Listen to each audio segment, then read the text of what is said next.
Yun. Hello, welcome to NEP Tutorials. Today, didiscuss ko yung MLE or Maximum Likelihood Estimator of a Negative Binomial. Ayun, so bago ang lahat, tingnan nyo na sa likod ko, aking collections. Wow! Ayun, so we need a pen and a paper para i-discuss yung MLE ng negative binomial. Ayun, so bago ang lahat, brief lang, balikan muna natin yung binomial distribution since yun yung mas alam ng karamihan.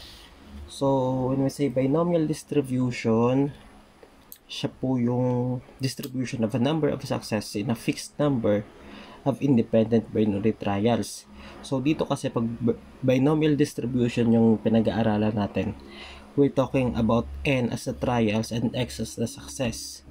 Kaso, dito naman sa negative binomial, we're dealing about distribution of number of trials needed to get the art success.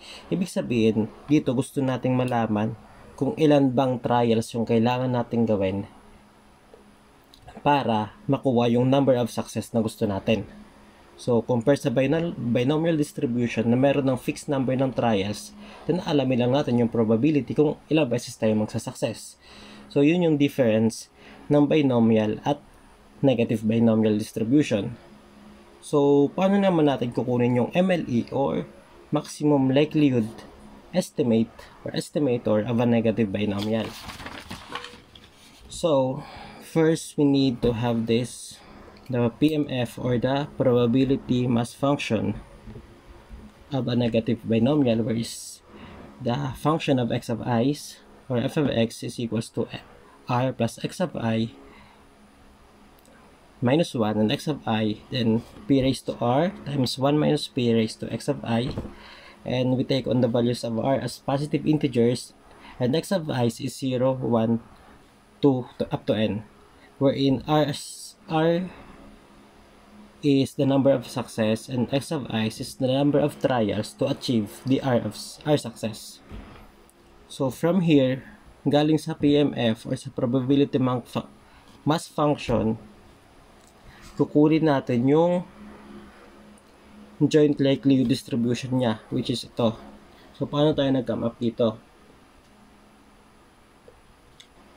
From PMF, we get the joint likelihood for n of x, since ito yung x of i's. So let's just assume that this I would be n or given number, then we collect the sample size, which are or IID or independent variables, so we can get the product of the PMF. So ganoon na nga, parang minultiply lang natin or we get the product of this PMF. So nagkano tayo dito. So instead of x of I, magiging ng function of x bar. So product of function of x of i's, ayun, so product of n, which were in I from 1 to n, sorry. So p raised to nr, then 1 minus p, then we will get the summation of xi's or the samples. Then after that, after natin makuha yung joint likelihood niya, we will get the log.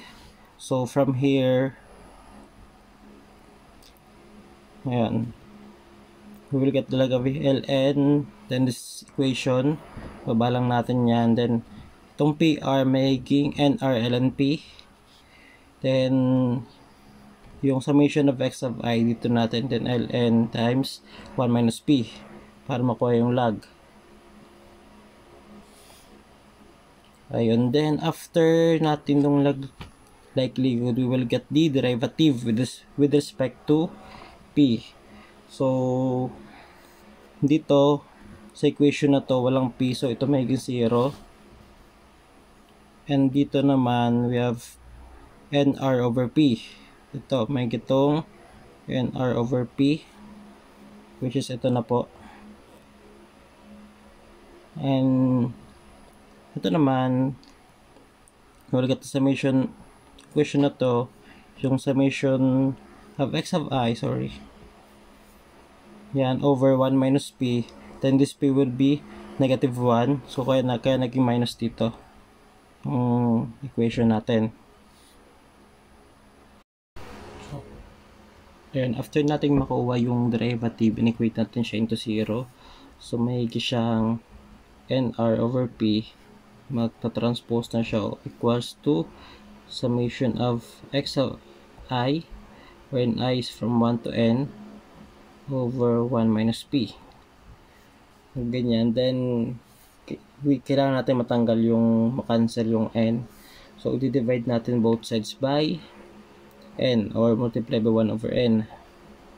So makakancel natin to, maging r minus p equals to itong summation of xi of I over n is may siyang x bar over x bar over 1 minus p. So ayan, and after that yung cross multiply natin siya. So may itong ayan, so r times 1 minus p equals x bar p. Ayun, so dito kailangan nating isolve yung value ng p, solve for the value of p. So gagawin natin is, and distribute natin tong r, then transpose natin yung rp sa kabila. So ang mangyayari is, after natin i-distribute yung r, ito may itong r times rp equals to x bar minus p. So transpose lang natin siya, may na siyang r is equals to p times r plus x bar. Ayan.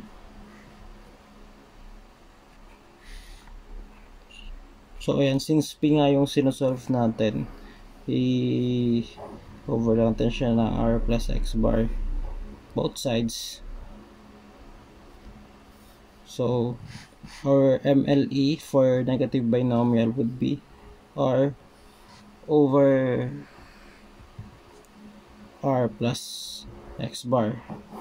So ito na po yung maximum likelihood estimator for a negative binomial.